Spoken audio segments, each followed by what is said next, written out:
Ayan guys, yung Hanes review. Hanes review. Ay, mag-voice over na kam. Ito na po guys, yung yung ice cream. Galing po sa Wiggies. Wiggies, melon with buko. Ayan po siya. Titikman na po namin. Gamit po namin yung kutsara ng pangkanin.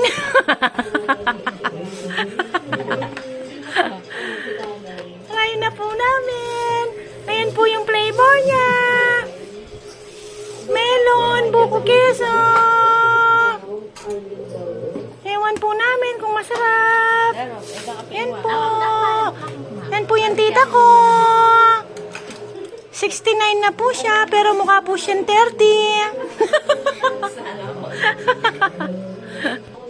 Ayan guys, masarap pala siya.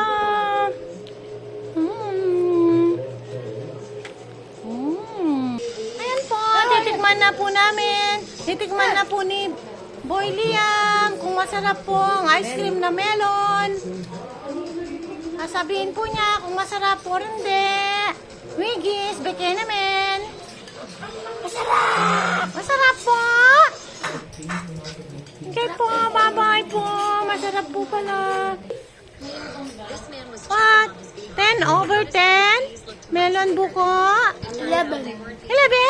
Oh my gosh, so sarap. Ayun na po ang pagbabalik ng aming tita.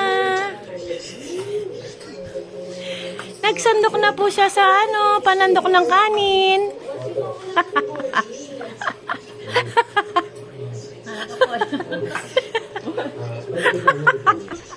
Nahiya po sila. Ano po kaya ang sasabihin ng aming tita sa ice cream? 10 over 10 po ba? 10 over 10, lasang melon. Ano po masasabi nyo sa buko melon?